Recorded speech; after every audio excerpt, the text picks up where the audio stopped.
Konseho sa Dakbayan sa Talisay makigtagbo sa kadagkuan sa Department of Public Works and Highways aron matuki ang update sa proyekto sa drainage system subay usab sa panawagan ni Presidente Bongbong Marcos Jr. nga susihon ang mga drainage projects nga gipatuman sa maong ahensya sa milabayng tulo ka tuig. Si Femery Dumabok sa report. Nasi natin ang halapad nga pagbaha diha mibundak ang kusog nga uwan kapin sa usa ka oras epekto sa habagat nitong Hulyo 16. Hapit na ng dapit sa metro cities ang gibahaan. Lakip sa gibahaan ang mga lupa nga dapit sa Bulacau, Tabunok ug Lagtang area din apektado usab ang mga establishmento. Hinungdan nga tinguha gyud sa Talisay City Council nga magpa-update sa Department of Public Works and Highways kon DPWH sa dagan sa mga proyekto kalabot sa drainage system ug ang pagsulbad sa problema sa baha.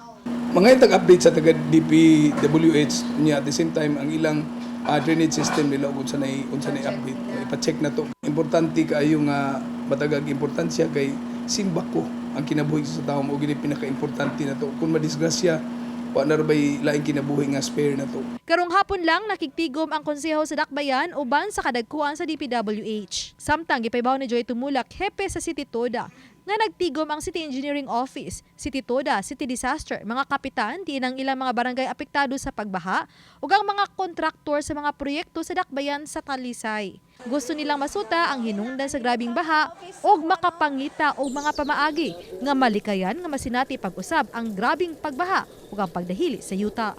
Gipatambong ang mga kontraktor nga dunay mga projects nga gihimo dinhi sa Talisay, like for example kining ongoing nga pipe laying, kining ongoing sad nga dunay gihimong quarry, kining project nga dunay ongoing nga road opening.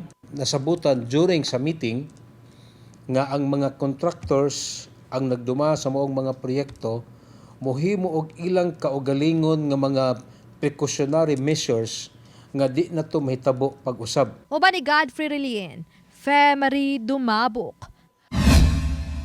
Balitang Bisdak.